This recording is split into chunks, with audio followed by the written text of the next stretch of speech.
you accept an Ipswich Town defeat on Saturday if it meant England beat France in the quarterfinals on Saturday night? And straight away I was like, no, I'd never bet against Ipswich, blah, blah, blah. But then I thought for a little bit, I don't know, maybe I might. What's your view on that? You're shaking your head in disgust. Well, give me the headset right away. You're out. Disloyal. Stack Seb Brown for being disloyal.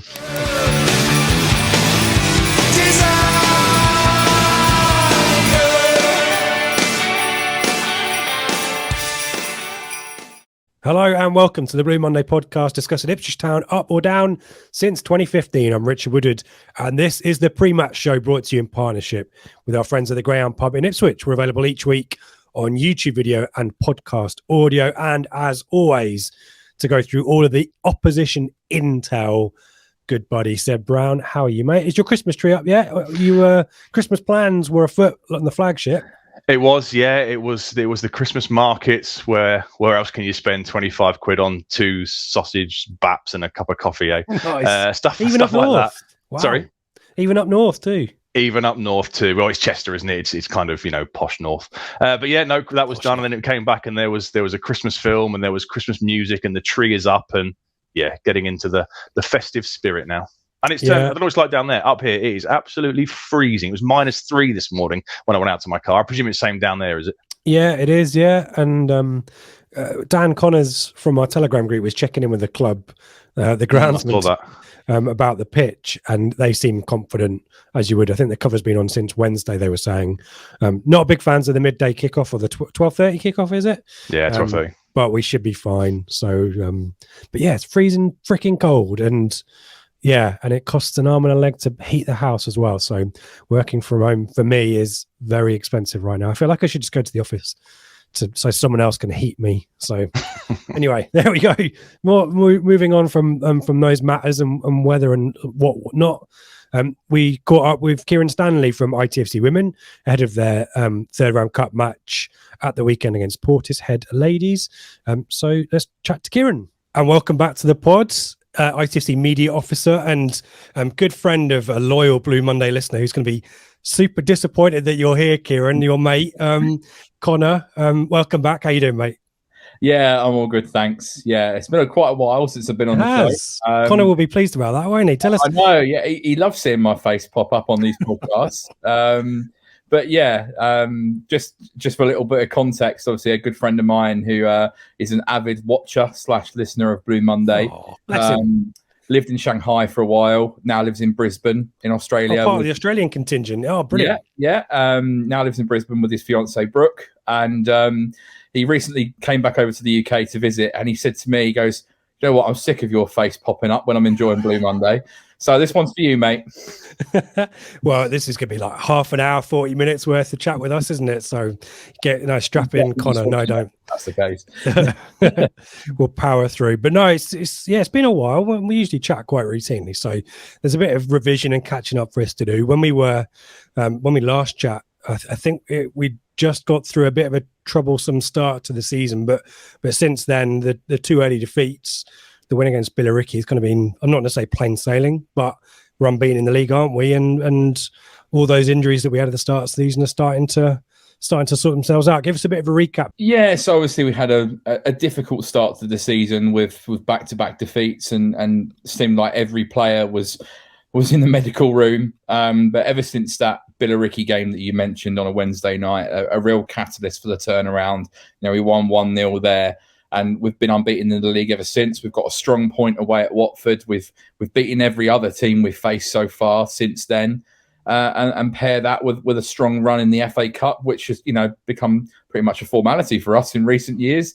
We're in a much better place. And I think also having players returning from injuries and some of which have been significant has been a real boost to the squad. And now Joe's not pulling his hair out every week, wondering how he's going to name a squad. So we're in a good place at the moment. Things have really turned round and we're sitting in 4th in the league with some games in hand. And, we're still well and truly in the race. And if we can continue this good run of form and take some more points off the teams above us, then who knows? It could be another really good promotion push. We're obviously huge fans of Lucy O'Brien. Great to see her getting back to fitness. Goals last time out in the FA Cup first round against London Seawards set us off really nicely. That second goal was quality, wasn't it? Yeah, I mean, for those that don't know, you and I were stood next to each other for that, and we both went, "Ooh," like that, didn't we? When it went in, Messi-esque.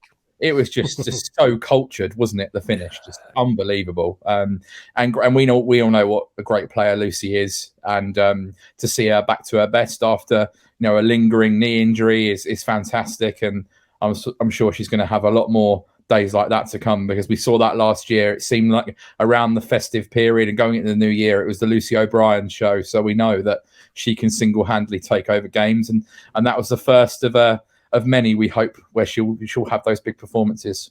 Yeah, fingers crossed. And yeah, London Seaward Division 1 opposition in the first round, and then have I missed a round out? Is it second round or third round that we've got against Portishead? Third round. So we beat Luton, of course. Round, yeah. So second round for Seaward, and Portishead similarly from that same tier as well, although from the Southwestern Division, and their first time at third round level. But we want to pay respect to the opposition, but it's the type of opposition they'd like to get in a home match, and is a good opportunity for us to get into the fourth round yet again, isn't it? Yeah, absolutely. I mean, I've read up on kind of the vibe from Portishead's way, and they're looking at this as quite possibly the biggest game they've ever played. They're away from home against I think they referenced us as a championship chasing tier 3 powerhouse or something like that. It's like you wrote that. So like yeah, could do. But no, like something like that along those lines, and I think they'll be well up for it. Don't get me wrong. It's a massive game for them, the first time they've ever been in the third round, and they'll know what we did last year with the quarterfinals live on TV. There's a good chance that quite a few of their team probably watched that game. I also noticed that they also said that they didn't know an awful lot about our style of play and our key players and the dangers and the threats that we carry. So that might be a bit of a baptism by fire on Sunday if they haven't done too much looking into us. But it is the kind of game, with all due respect to them, that we should be winning. I think they're sat 8th in the Southwest League, which also, with all due respect to teams in that division, the Southeast is stronger. So I'm incredibly confident that we're going to get the job done this weekend, and that's not to sound cocky or anything like that. I have confidence in the girls that we'll not get complacent, and we'll get the job done, just as we did against London Seaward. We didn't get carried away in that game. Seaward gave us a good go, but we just ultimately had too much, and that's kind of how I see this weekend's game going. I think they'll give everything they've possibly got. They won't want to. They certainly will. I don't think they'll disgrace themselves, and that they'll throw everything they possibly got at us to try and get through to the fourth round, and they'll want to cause an upset. And we've just got to make sure that we rise to the occasion, don't become complacent, don't get too arrogant, and just make sure that we play as well as we can and get through to the fourth round. Yep. Worth noting that I don't think they've had quite a lot of cup games of late as well. So I think they've won their last few games prior to defeat this weekend that's just been against QPR in the FA Women's National League. What's it called? Plate, isn't it? Yeah. And then some cup wins prior to that. But the league forms have been a bit up and down, as you say. They're 8th place at the moment. So yeah, one where we need to be looking to impose our style of play, and that attacking quality that we talked about hopefully is enough to see us through to the next round, where potentially WSL opponents await. Yeah, that's obviously something that could happen. WSL clubs come in at the fourth round stage, and that's when the competition starts to get really interesting. But I guess for us, as much as we've had the great opportunity and experience to play against West Ham and Man City in the last couple of years, we kind of like, especially with the prize money going up this year, we're kind of like, well, we're not really fussed who we get. Just give us a decent path through to the quarterfinals or whatever it is again. But no, we'll play anyone. Obviously, when the draw happens, you sit there and you think, oh, that would be good, or that would be good. But we'll take whatever comes. But it starts with beating Portishead first and foremost this weekend. I'm confident we can do that, and then we'll see who we get the following Monday in the fourth round. And if it is a giant, then bring it on. If it isn't, then hopefully we can progress into the fifth round and see where this cup run takes us. Yeah, as you said, it's a tournament that's been very generous to us in the past, so it'll be exciting to progress as far, if not further, this time around. Who knows? I mean, if we can get to a semi-final and be one game from Wembley, then that would be absolutely amazing. I think last year we were trying not to get too carried away because we knew the enormity of the task ahead of us once we got to the last 8. But Joe was talking about what colour suit he would wear at Wembley, what route we would take into the ground, and how many fans would come. And I was like, come on, mate, just calm down. But, plan for success. At the end of the day, you can dream. It's great to dream about those days, and hopefully one day we all can be at Wembley for a cup final. That'd be fantastic. Yeah, indeed. Talking of, we haven't talked about getting of anything of this nature, but I thought I'd chuck it in. The football club now has its own official supporters club now, in kind of alignment with the men's team. Obviously, there are still supporters groups out there, but this is one that's got the affiliation through to the club from more of a kind of a representation, and from a kind of an organisational standpoint, it makes sense to duplicate what the men's team have, and it's a good opportunity for people to get involved in lobbying for good treatment for supporters home and away, but initiatives to drive more attendance at the ground. You want to talk to us a little bit about ITFC WOSC? Yeah, so it's something that we felt we needed after building up a really good and loyal fan base over the last few years. As you mentioned, we've got a couple of other unofficial supporters groups that have done some great work for us over the years, but we felt now was the right time to really get something in place that can be aligned fully with the football club and the core values of the football club, can have a proper constitution, a proper committee, with what you said, Rich, and driving initiatives and working alongside the club to deliver on targets and certain things. I think it's imperative at this stage of our off-field development that we have something like that.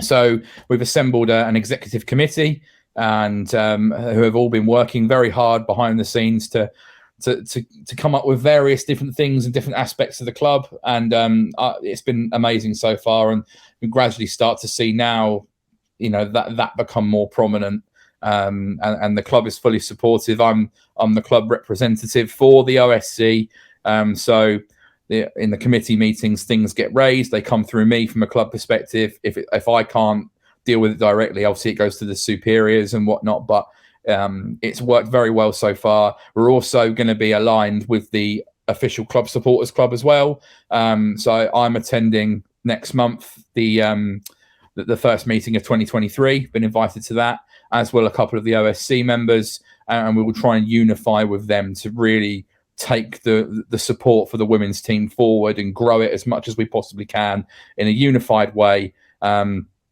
just ultimately putting the team first. And I think that's imperative. And worth for people here, a lot of Town fans similar to your mate Conor, who are in far-flung locations. The OSC is about people who can get to games, but those who want to offer their support from afar as well. So definitely recommend people get involved in that at ITFC WOSC on basically all of the social media. But I think ITFCWOSC@gmail.com if you want to get in touch, or contact me because I'm one of the executive committee as well, I'm proud to say. So do get involved. We want a lot of people at the ground, home and away. We want to help with away travel, all that kind of stuff. But similarly, if you want to offer your support for the team but can't get to games and want to know how you can get more involved, then do get in touch. And there's a great opportunity for people who can get to games, albeit it's the men's game on Saturday. There might be a signing in the fan zone as well, Kieran. Yeah, that's something I'm currently discussing with the club about having a presence with a few players and the OSC as a joint up thing in the fan zone for the Peterborough game this weekend. I mean, nothing is confirmed at this stage, but we're hopeful of that going ahead, which would be really nice to see, because the last time we had a signing session at Portman Road on the open day, we were bombarded for an hour and a half. So yeah, that was fantastic. So hopefully we can have the same again, and it just gets the girls and the OSC out there a little bit more and can sort of have more of a presence to people that don't necessarily know what we're about. But as you mentioned, Rich, some great stuff going on with flag design, with away match travel, with merchandise, with just trying to increase the numbers coming through the gate and the atmosphere at the AGL Arena. All kinds of things like this are going on behind the scenes with the OSC, and that I'm working on from a club perspective. So it's only going to benefit the team going forward. And ultimately, we all want to see a successful Ipswich Town women's team at the AGL Arena playing in front of the biggest crowds at the level, and the atmosphere to match, and just a real good feel-good factor around everything. Yeah. next opportunity for people to feel the AGL, as we said, is Portishead. Just give us the details where we can get tickets, and it's a 1 o'clock kickoff as well, isn't it? A little bit earlier. Yeah, so Sunday the 11th of December, the day after the men's game against Peterborough, Ipswich Town versus Portishead Town, in the third round of the Vitality Women's FA Cup. It'll be a 1 o'clock kickoff, as Rich has mentioned, at the AGL Arena in Felixstowe, and the tickets are available via tickets.itfc.co.uk. Fantastic You stuff. can get them in advance. You can also get them on the day as well. So it's your choice, whatever you want to do, whether you want to secure them in advance or get them on the day. It's totally your choice. And hopefully we can put on a show for everyone. The final home game of 2022 as well. So hopefully we can put on a show and send everyone home happy for Christmas before the run of away games starts in 2023. Yeah, a lot of away days. And if you're interested in that away travel, do let us know as well. Kieran, fantastic as always to chat and to see the positivity around the women's team right now. Wish them all the very best for Sunday from us. And we'll no doubt speak soon. Cheers, Rich. There we go. Thank you, Kieran. Yeah, the cup's been good to ITFC, isn't it, Seb? So we'll be hoping for another cup run and hopefully WSL opposition, maybe even on the telly. Who knows? Again, yeah, obviously it was West Ham last year. Was it Man City 3 years ago? Was that? You lose track, don't you? When you get to our age, you lose track. I can't remember when that one was. Yeah. But obviously we all watched, many of us watched West Ham last year. So yeah, like you say, it's been a great competition. It's a chance, hopefully, if it's on, something like iPlayer, it's something for the likes of me who doesn't live in the area to get to watch the ladies. So yeah, fingers crossed, hopefully they get a good result and progress further. Fingers crossed. Yeah, well, let's talk. Look, Peterborough. That's the proper pronunciation, the East Anglian pronunciation there, Seb. Remind us,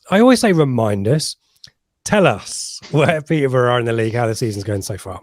So they're currently sitting sixth in the league with 31 points, played 20 games, won 10, only drawn 1, lost 9, which is a lot of games to lose for only drawn 1, lost 9, which is a lot of games to lose for a pre-season promotion favourite by the start of December. Scored 35 goals, conceded 25. Last 5 games, they are not in a good run of form at the moment. They've lost their last 3 on the bounce, 2 wins and 3 losses in the last 5. But if you include the cup competitions, the Pizza Cup and the FA Cup, it's 5 losses in 6 games. The league losses were to Barnsley last weekend, to Bristol Rovers and to Exeter. So I think it's fair to say it's not a very happy camp at the moment.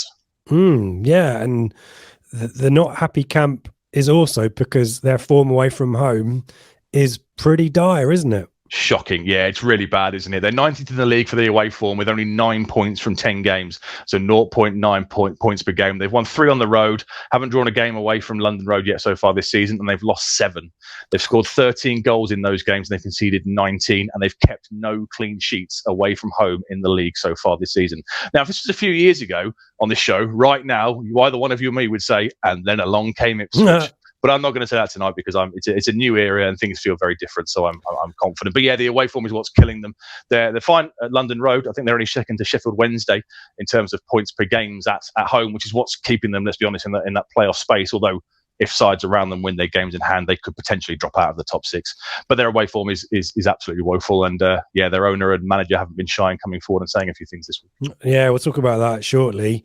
And we're trying to analyse why that might be as well. It's very spiky form. I was looking into the fixtures, and as you say, we refer to SofaScore and who scored, and they generally show a graphic for a win and a defeat as green and red respectively, and you just see reds and greens. As you say, only 1 draw is crazy when you think about it, but 6 defeats in a row in August and September then were followed by 5 games unbeaten, including 4 wins in September, October, then a little bit of patchy form before this current run, which is essentially 7 games with only 1 win in it and 4 losses on the bounce in all competitions. It's really, I'm surprised they're still in the top 6, but that home form, as you say, is probably the key. And there's a 2-0 win in there against Sheffield Wednesday early in the season, but Sheffield Wednesday played with 10 men for 2 quarters. 2 quarters. That's half, isn't it? NFL style.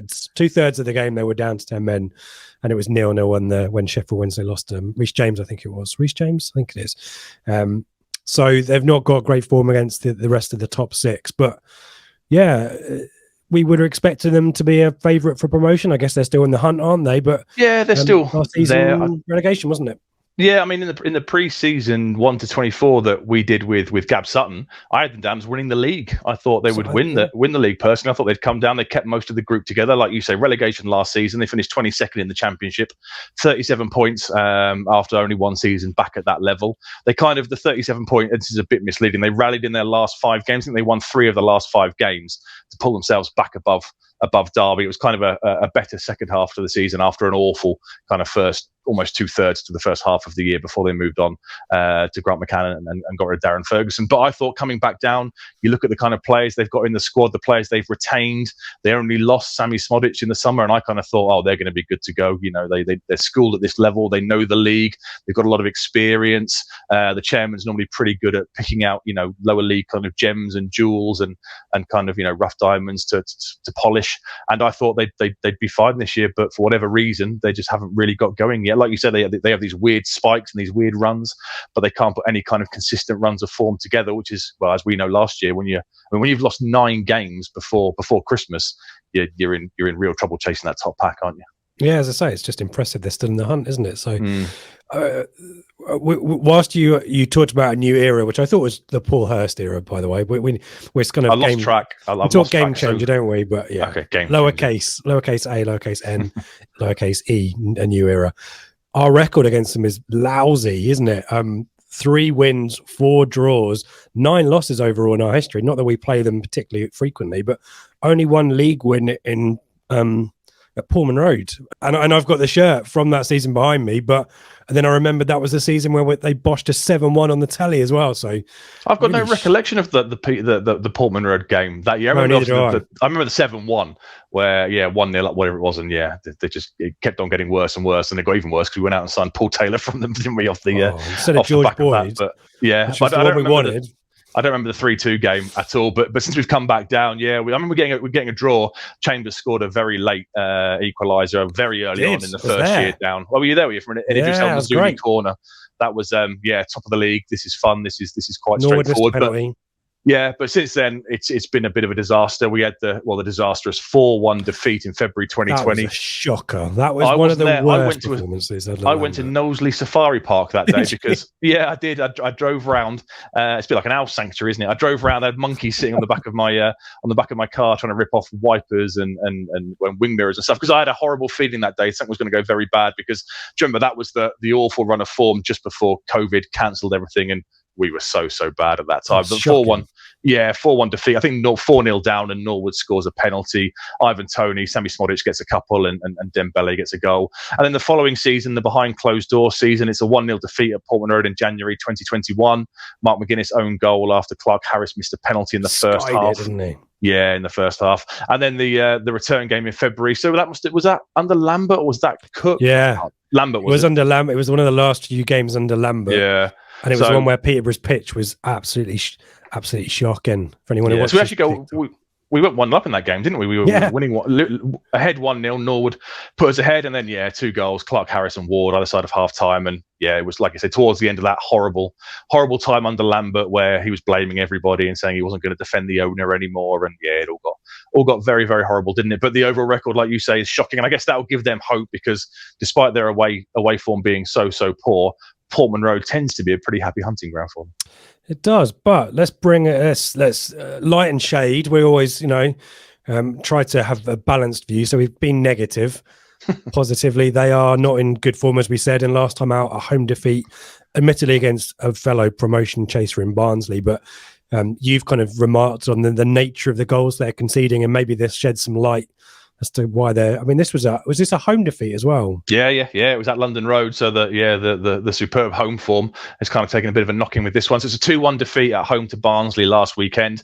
Jack Taylor got the equaliser, lovely kind of header working in late into the box after Luca Cornell opener for Barnsley. Adam Phillips wins it in the second half on 61 minutes. Both Barnsley goals came from range. There was some criticism of effort and closing down and pressing by the chairman in his podcast this week, saying we should have got out to those balls quicker and prevented the the shots from getting off, and they were both kind of from either second phase or direct set pieces. The first opener was from a throw in, and the second one was from like a well worked free kick. So they are susceptible to those kind of situations. They had more possession on the day, 58% possession, more shots, 6. I feel like I need 5. to do my Alan Partridge shrug meme. Yeah, just revamped current affairs. Put it on the screen at this point. More shots, but less shots on target. Only 1 shot on target to Barnsley's 3, and then they have this kind of absolute. I think the podcast that Darren McAnthony does, The Hard Truth, was recorded on the Saturday night after the game, or maybe the Sunday. So I guess you probably still it was Saturday because he discussed the England game and said it was about to kick off.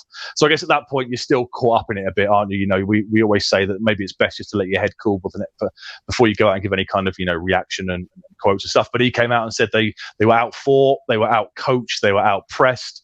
He said people have got to get a grip. He cited all the expensive investments they've made since coming down last season, and they've got one of the biggest staff they've ever had there, and they're spending £5,000 per away trip because they take so many support staff and take day beds, whatever they are, and other beds with them. And he's basically said maybe they're too spoiled, and I'm going to start to take away some of the treats. And interestingly, in the pre-match presser today, Grant McCann's come out and he's revealed they've been in double training sessions all week. So I guess he's probably starting to feel the pressure a little bit, and there's a lot of pressure for them to turn it around this weekend. There might be injuries. I can kind of understand Darren McAnthony. He's got a podcast and he's well known for being quite transparent and open. But maybe reacting so soon after the game isn't the best situation there, and been quite a lot of stuff that he's been talking about this week, because a lot of folk were expecting him to sell up in the summer, but I think he's done a U-turn on that, hasn't he, and said that he's going to stick around. But there is kind of lots of weird off-field stuff there that we don't really know what's going on. So if you're a Peterborough fan, I guess you're kind of looking at the league table and trying to take some solace from that, but it's still a little bit chaotic off the field, isn't it? Despite the fact that McAnthony's been quite consistent, as you said.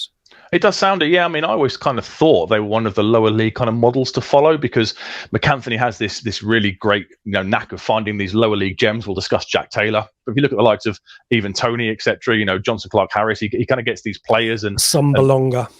Yes, of course, yeah. Sorry. He kind of, develops them a little bit, sells them for big money, and then reinvests again. And I always thought their business model was quite sound. But he's come out on the podcast this week. There's been lots of rumours apparently in their forums amongst their fans about administration and the club's in trouble and stuff. And he's come out and denied all those rumours flatly. And a couple of weeks ago, maybe a couple of months ago, he did say on his podcast that he was going to look to step aside next summer. Apparently, there's an ownership group of 3 people. He was going to look to either sell up or seek exterior investment and move on. But it appears on the show this week, for whatever reason, he's decided against that. I guess apparently 2 of the other ownership group don't talk, is what he implies, or is what he said on the podcast. So maybe it's not the time for him to look to be, selling up and stuff. And, how do you feel about having a chairman out there? Because I enjoyed the podcast. I've listened to it for a few years now. I do enjoy it, and I do like the transparency and the kind of peek behind the curtain that he gives, especially when he talks about transfer dealings and all that kind of stuff. But what's your opinion about having, the figurehead of the club, the main figure out there saying, some of the things he's been saying this week? How does it sit with you? I don't like it. I don't like it. From a spectrum of Marcus Evans, which is saying nothing, to I can't think of another example off the top of my head right now. So Darren McAnthony on the other side of the spectrum, which is probably oversharing maybe a little bit. Yep. I think Marcus Evans was too far the other way, but I kind of feel like owners only really need to be heard, but from when something significant is happening, either good or bad. You kind of want to know that there's someone with a steady hand on the ship, as it were. And the rest of the time, the owner should have people in place day to day, whether that be a Mark Ashton type or even the manager who should be fronting up for the club. Yeah, that's my preference for it. I know that in these days it's probably not like that, but sometimes I think it creates difficult situations, and sometimes you worry whether an owner is kind of overstepping their boundary, really. But at the end of the day, they are the person paying the bills, aren't they? So I guess they have a right to say whatever they want, but I just kind of feel like it creates a little bit of dysfunction, which then creates a bit of a circus and a distraction sometimes that doesn't benefit the team. And at the end of the day, the club should exist and all of the people should be working towards results on the pitch. And you wonder whether sometimes coming out and being overly critical is conducive to getting results. Maybe it's going to motivate them to get a result on Saturday. Who knows? Maybe, but not my preference. What say you? No, I think we're in the same place. I mean, he did come out and he said, I think he recorded it on Saturday. It wasn't released till Wednesday, and he did say, "I'm in the UK, so I will be saying all this to the players before this goes out."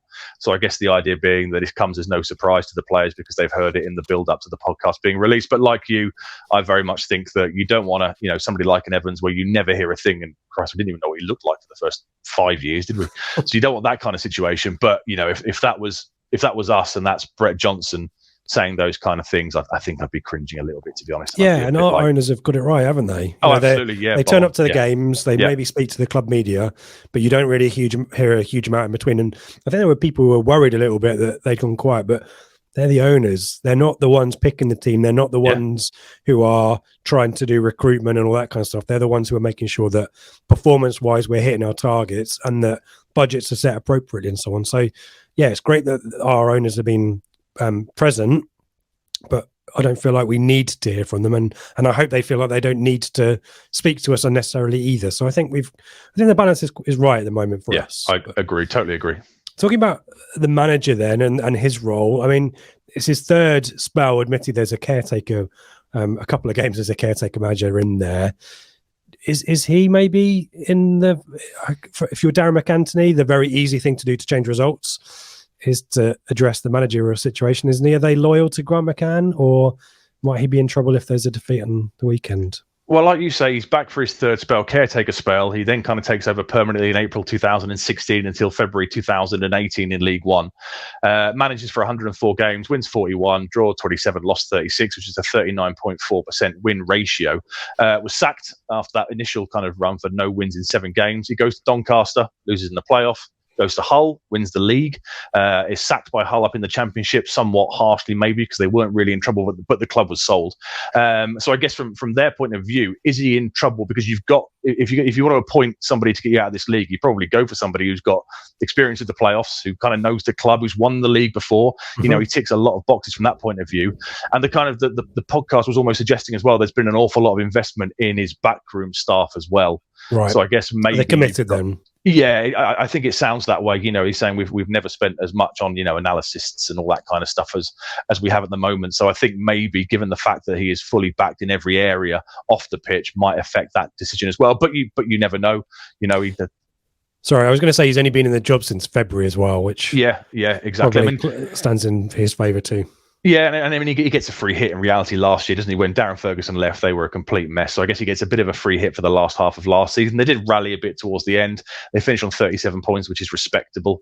It doesn't look great given Derby's point deductions, but, they do finish slightly above Derby. But I guess they would have had designs on going straight back up, on the podcast. That was my thinking. On the podcast, he did come out. He said, I can accept losing games in the Championship. It's not our level, but we shouldn't be losing games the way we are in League One. And I guess that rings very true. So, yeah, I presume he'll open up the Rolodex. And Steve Evans is in a job, so he'll go back to Darren Ferguson again for the next. Yeah, well, he's at the top of his division, though, isn't he, Steve Evans? You never know. Yeah, he's got that. Yeah, in his locker, isn't he? The other question mark I have over Grant McCann. Grant McCann. Yeah, that's how we say it down south.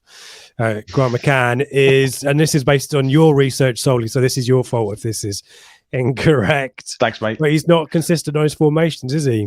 No, it doesn't look like it. I mean, caveat, I use whoscored.com for most of this research. It's very good, but please don't shout at me if some of the formations on there are slightly inaccurate. It kind of strikes me as when you look at the formations they've used and the kind of the variations, it kind of does strike me as a club that's in an awful run of form and no consistency because he's kind of chopping and changing, I guess, to try and find some sort of settled solution. So they've used a 3-5-2 7 times, a 4-2-3-1 6 times, a 4-3-3 6 times, including the last game out against Barnsley, and a 3-4-1-2 once. And of those last 5 games, we said they've lost the last 3 on the bounce and won 2 in the last 5 games. They've used 4-2-3-1 3 times, a 3-5-2 once, and a 4-3-3. So there's not really any kind of consistent delivery of what the performance of what the formation is going to be. I'm kind of guessing it might be a 4-3-3 based on the fact they did that last week against Barnsley, but you never know, they could completely rip it up and start again. So those kind of, I guess, when managers are trying to search and clutch at formation changes, game in, game out, it strikes me as somebody who's not fully settled and is trying to just hope something clicks. We've seen it in the past, some of our managers, haven't we? You're trying to hope something clicks and lead to a decent run of form, and as soon as it goes wrong, you throw it all up in the air and you start again with a different formation. Yeah, and it feels like getting the best players on the pitch is probably his strategy because, looking at the key players, it's all about that front three, isn't it? Particularly Clark Harris is the focal point, but even out wide, they've got talent, haven't they? Very much so, yeah. Jonson Clarke-Harris is the main man, isn't he? 12 goals so far this season, 2 assists from 19 starts. He's the captain. He's absolutely the main guy. He scored 31 goals at this level when they went up in 2020, 2021. So really, really used to this level. He's a focal point. He's a target man. He's strong. He's powerful. He's direct. He's what you want to kind of, get you the goals to get you out of this division. He averages 3 shots per game, 1.3 on target. But interestingly, although he's scored 12 goals, he's missed 11 big chances this season. So he could be doing even better than he is, so I don't know what that kind of tells you from a stats point of view, but he's the main man and the main goal threat. And then what they look to do, they have these wider players either in the 4-2-3-1 or the 4-3-3, and they have these kind of young, pacey, attacking wide players, and I assume the game plan is to get them involved and use Jonson Clarke-Harris' know-how and strength and physicality to hold the ball up and bring these other kind of faster players into play. You've got Kawame Poku, who plays in the kind of the right wing, right Can I have forward another role. go at that one? What was it? Kawame Poku. Kwame Poku, that's the one. Right forward or right winger. He's got 3 goals, 3 assists in 10 games so far this season. He's quick. He got an assist against Barnsley. He'll be in that kind of right-hand channel, I would think, up against Leif Davis. Ricky J. Jones is more of a sub-option so far this season. Again, young, 20 years old. He kind of prefers to play on the left-hand side. Pacey again, nice and quick. 2 goals, 1 assist in 15 appearances, but 8 of those were starts. Ephron Mason-Clark is a bit of one of these. We discussed, how McAnthony finds these kind of gems. He's joined from Barnet, I think it was in the summer, and he's kind of taken to the club really quickly. I was watching a feature with one of the Peterborough fan podcasts before this, and he was saying they kind of expected him to push on in the second half of the season, but he's done really well in that kind of left-hand channel. So I assume he will start there in that kind of left inside forward role on Saturday. He's got 2 goals, 3 assists from 13 appearances, but only 6 of those were starts. And then you've got good old Jack Marriott, who's kind of very much the backup. He must be old now. It feels like ages ago we released him, and obviously he went to Luton and Peterborough, Peterborough first time round and Derby, and now he's back there. He's got 4 goals and 2 assists so far this season in 8 starts. So he's kind of the backup to Clarke-Harris. They don't really seem to play a 2 very often at all. He's very much the understudy who's likely to be on the bench. When did we let him go? Was it in the Mick era? I think it was, wasn't it? Yeah, he was 28. He's 28 now. Sorry.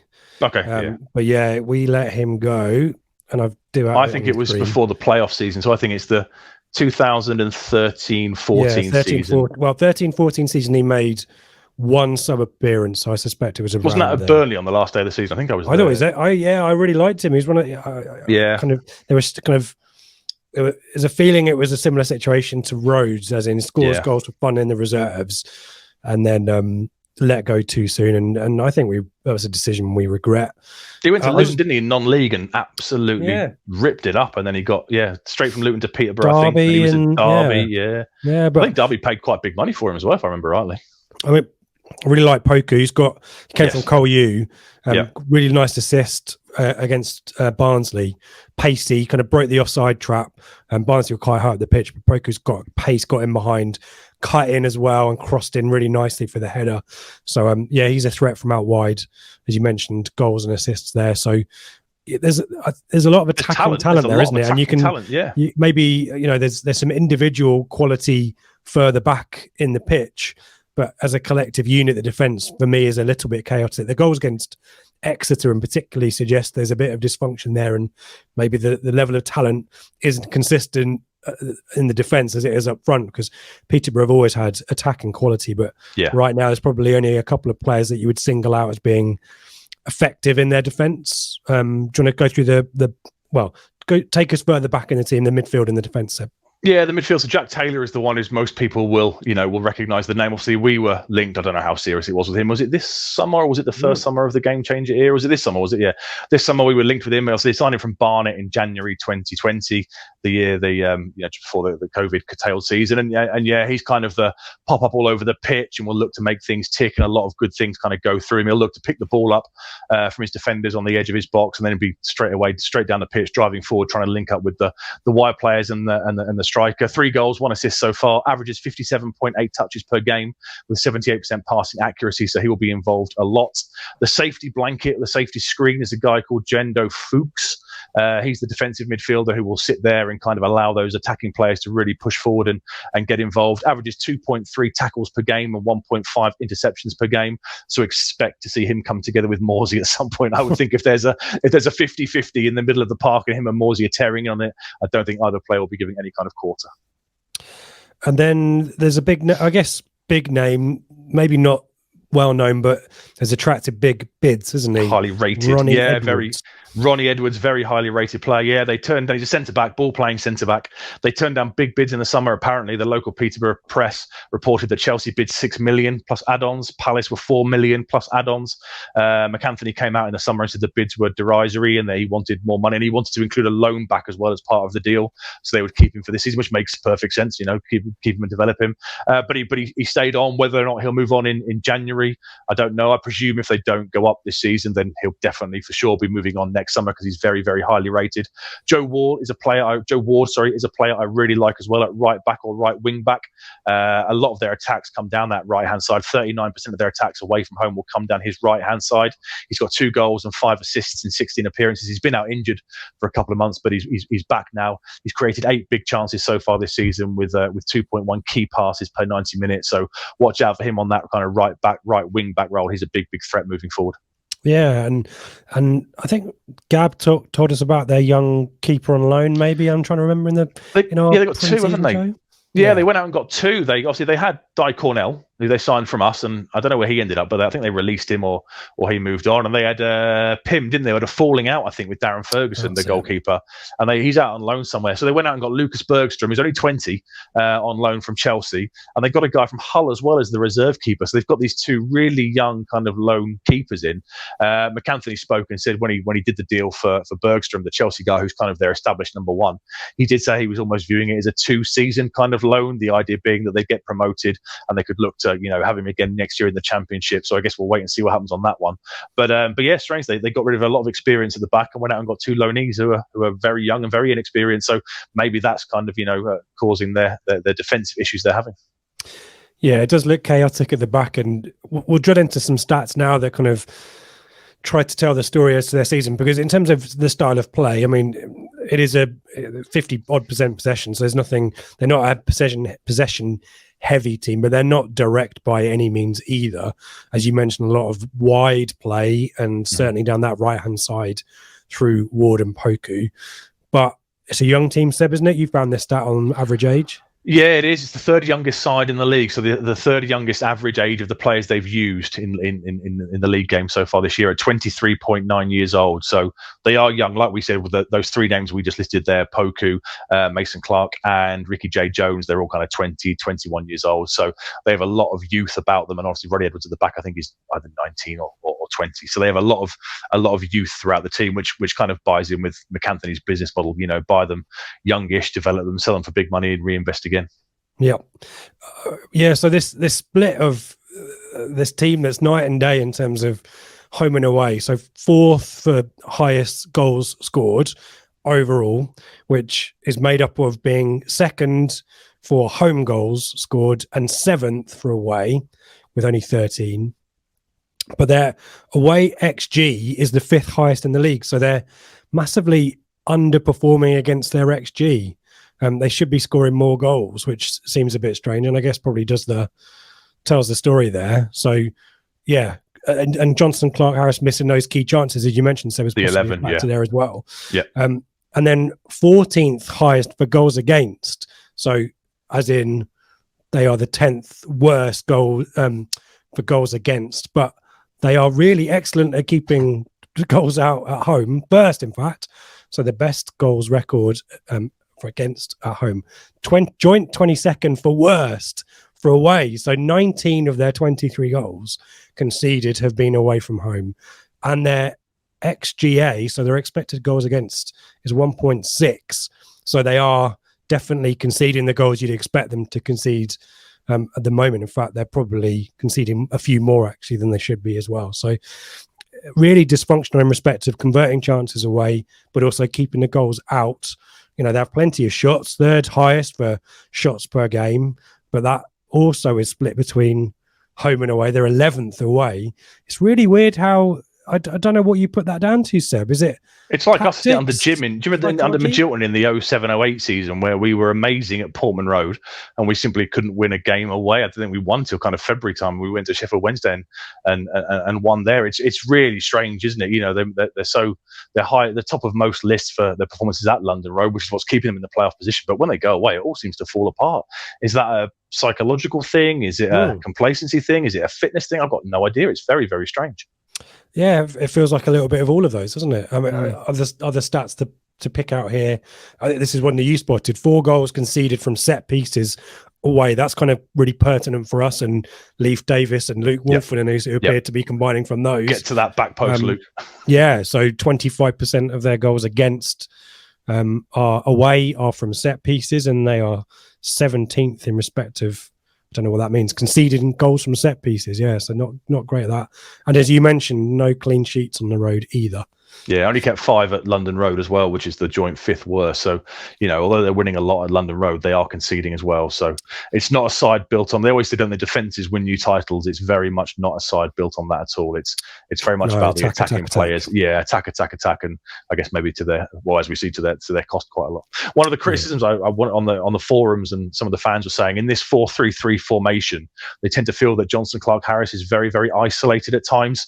The 2 younger players out on the wings aren't simply getting forward enough in terms of support, and their wing backs are getting pushed back when they're away from home, which leaves Clark-Harris very, very isolated. So hopefully if we could do that to them we'll come on to our team, but if we can do that to them on Saturday, we'll get a bit of joy, hopefully. Yeah, the goals against Barnsley, they did seem to be really deep. And actually, the second Barnsley goal, as you mentioned, was from a well-worked set piece. It was it a corner? It might have been a corner or a free kick right down in the corner position. And the guy just pinged it to the edge of the box, and all of Peterborough's 11 men were behind the ball. So this guy had, the freedom of Peterborough Stadium. I've forgotten what it's called. The Western Homes, is it? Oh, is it? I thought it was London Road. Okay. Right. Well, it's London Road, but I think it might be. It was Western when I was there, I think, when I went for the tour. And he just pinged a shot in through the crowd, under the keeper, I think. And certainly the first goal as well, I think, for Barnsley, they were all dropped deep, and the guy had time to get his cross in for the goal. And maybe there's a risk aversion at the moment, which is causing them to drop off, which means, Clark-Harris gets isolated, and those wide players don't know whether to stick or twist. And it's going to be an interesting one, that one, but maybe the double training sessions will have worked in their favour. Let's talk about us then. Hopefully they're Paul Cook double training sessions where they can't do it after day one. I'm gassed. I can't do it. Yeah, let's talk about us. I mean, some really positive news about injuries ahead of the game, Seb. Yeah, absolutely. Aluko's back. McKenna's suggesting he'll certainly play some part in the game. I guess he'll be on the bench and maybe look to come on. So that's a huge boost because I think we've really, really missed him. And he said Evans is back training. Is he on the grass but not on the grass? There it is. On the grass but not on the grass with the first team, I think. So hopefully he's closing in. Maybe in the next month or so after Christmas he'll be back. And finally we've got some positivity on the injury front. Still no news on Kamara. It's a groin issue, isn't it? So, I wouldn't be surprised if maybe that's another operation looming and we don't see him for this season. But Aluko's back on the bench. His experience, his nous, his close control, ball control, awareness, experience will be so useful coming on if the game is tight with 10 minutes to go or so. And then Evans coming back will be a huge boost as well because Humphries has done absolutely brilliantly, but I do feel he might need a little bit of a rest coming up soon. It's a long slog for him to play all these games. He's been fantastic. He's been absolutely brilliant. But it'll be great to have Evans back as an option to do a bit of rotation as well. And the other debate is Jackson or Edwards. I think he'll start Jackson to keep Ward pushed back. I think he'll put Jackson on that left-hand side and use his pace to hopefully pin Ward back. Ward is such a big player for them in terms of the getting forward, 8 big chances, 5 assists. I think he'll play Jackson there, look to keep him on his toes. And then if Ward does push on and we can break quickly, then you've got, Jackson's pacing behind could be really, really crucial. And Edwards, I said last week he deserved a start. He kind of, like many of them, started pretty well in the first kind of 15, 20 minutes and then started to fade. So, but I'm not sort of writing him off by any. I'll be delighted if he starts. I really like him as a player. He can go either way. He's got tricks on him. He's a very good offensive player. But I just think that extra bit of pace might be crucial against Joe Ward. Yeah, it'd be an interesting one to see. I'm not sure Edwards really, came alive as much as we were hoping for in that Fleetwood game, and but Jackson didn't really impress either. So it's a challenging one, difficult choice there to make. I guess there's a question mark about Burgess and Edmondson, perhaps. Although Burgess is kind of making that position his own, he was a little bit iffy, I think, against Fleetwood. A few moments that were a bit uncomfortable, but you like the left footer in the left centre back position, don't you? Like me, I do, and also given Clark Harris's physical, strong hold-up play, I'd want Burgess there. And if Joe Ward does have a decent game and is putting lots of crosses in, again, I'd want Burgess there to, defend that kind of near post on the left and just, look to mop up. So I'd have no issues with Wolfenden and Burgess starting for the balance and the strength that he will offer up against Clark Harris. Okay, we'll do some predictions in a sec. Let's just do some bit of pod business. As always, we're brought to you by the Greyhound, in partnership with the Greyhounds. Head down there from 10 o'clock on Saturday and get your breakfast BAP. I hope those heaters are working. Or batch, batch or cob or whatever you call it. Roll. Yeah. Get your breakfast roll from the Greyhound ahead of the game and bump into, no doubt, some Blue Monday VIPs. I was going to say no. Come hang out with the Blue Monday team. Telegram, as always, get involved in that. Always great chat on there. The Matchday chat comes alive Friday evening, so we'll be chatting about that as well as World Cup stuff. Obviously, England in the evening. We've got a World Cup group there. ITFC Women on the Sunday as well, so they'll be chatting there. So do get involved. It's a freebie for a couple of weeks and then it's a subscription. You look like you wanted to say something about Telegram. I did, just discussing on Telegram. It was an interesting point that I've not had a chance to reply to or talk to anyone about today. Somebody put in the World Cup group today saying, would you accept an Ipswich Town defeat on Saturday if it meant England beat France in the quarterfinals on Saturday night? And straight away I was like, no, I'd never bet against Ipswich, blah, blah, blah. But then I thought for a little bit, I don't know, maybe I might consider that one. Maybe I am swept up in the World Cup kind of fever at the moment, but I don't know. It wasn't as clear cut and as obvious as I thought it would be. Straight away, I kind of thought, no, never. And I thought, maybe, I don't know. What's your view on that? You're shaking your head in disgust. Well, give me the headset right away. You're out. Disloyal. Stack Seb Brown for being disloyal and joining in with humour that excludes his employer. I voted on that very quickly. I would love England to do well at the World Cup, but it's club over country every day of the week for me, I'm afraid. If that fair enough, yeah. That was my initial reaction, but then on a bit of afterthought, maybe I was like, maybe, I don't know. Do you feel like you're in the wrong now? I didn't vote. To clarify, I didn't vote. Okay, so fine. I didn't vote because I simply, my first reaction was, I'll always vote for Ipswich. It's an absolute no-brainer. And then I thought about it a little bit longer. I thought, maybe I'll accept a drop points just to see England go against France. But I think you are right, to be fair. Always vote, kids. Democracy thrives on the youth voting. So don't be like Seb, utilise your vote. And do register for Telegram and then you can join the poll, which I'm assuming is still active anyway. Or do get involved in the chat and let us know. England or Ipswich on Saturday. Who are you backing? It's very easy for me, that one. Merch. I'm not sure we've got any other promos coming up, but you can still get stuff at full price. I'll let folk know as and when we've got promos, which is probably the best time to buy. So, but it's always there 24/7 if you want to get some a warm hoodie with a logo on it. And the Flagship is back Sunday night live. I know we've done a couple of pre-records of late this show and the previous Flagship, but we are live on Sunday night in absence of World Cup games, and Ben's back in the host chair along with Dave and Joe. So a good quality, strong lineup there on Sunday. Let's do some predictions, shall we, Seb?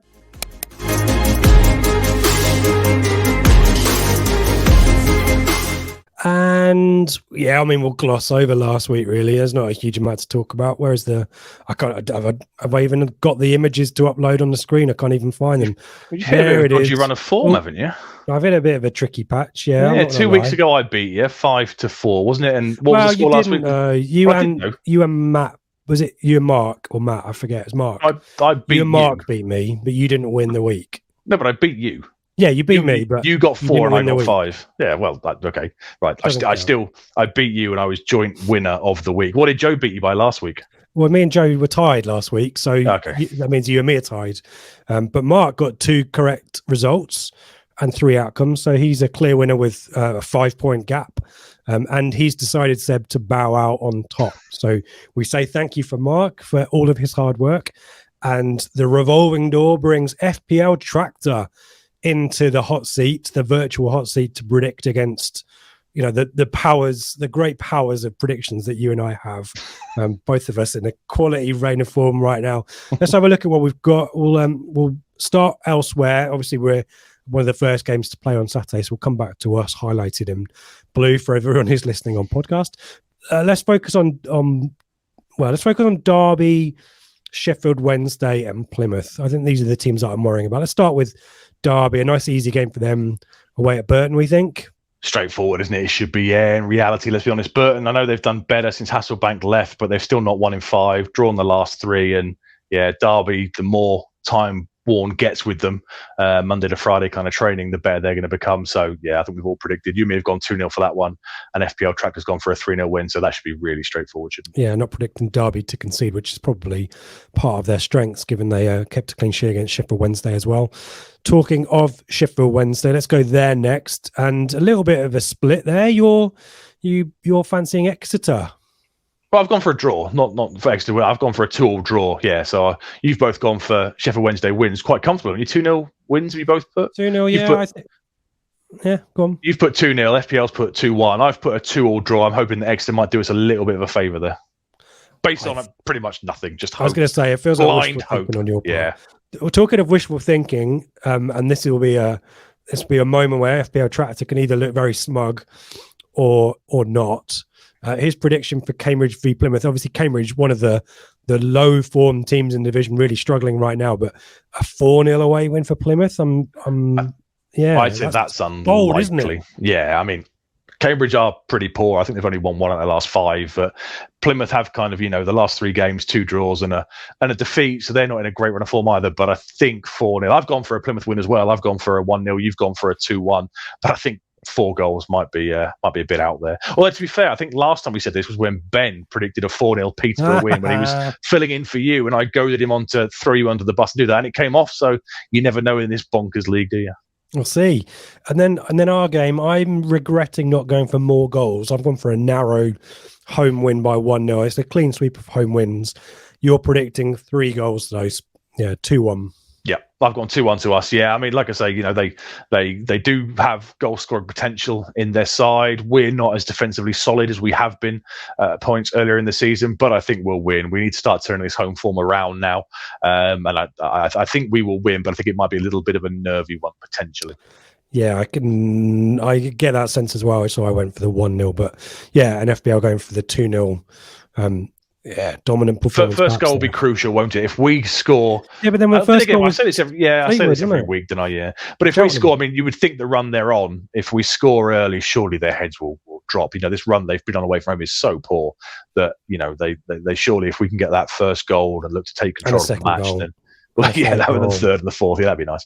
Then hopefully their heads will drop given the awful run they've been on away from home. We shall see next week. We'll be back to go through the scores and confirm how many points FPL Tractor won by. So we'll be back next week.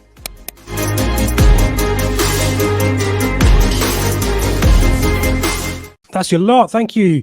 If you've made it this far with us, please do give us a thumbs up if you are watching on YouTube, and subscribe if you haven't already to get Blue Money content straight to your feed. If you're listening on podcast, please feel free to give us a 5-star review or a rating.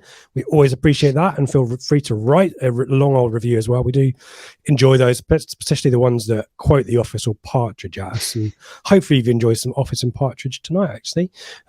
And if you're traveling down to the game and listening and watching, and it's safe to do so, do tweet us, let us know, send us a photo. We do enjoy hearing from you as you travel down to the game. And I'll say thank you for watching. And I'll, as always, say thank you to Seb and let you say goodbye. Hope to see as many of you as we can in the Greyhound for bacon rolls, whatever it is, at 10 o'clock bacon rolls and coffee as opposed to burgers rolls, and Go Ship. Cobs, cobs, arms. batches, I don't know what the Welsh is for roll, to be honest, so I'll have to leave it at those northern ones. But yeah, hopefully see as many of you as you can in the Greyhound beforehand. 3 points at Portman Road, a win for England in the evening. Perfect Saturday. Come on, you Blues.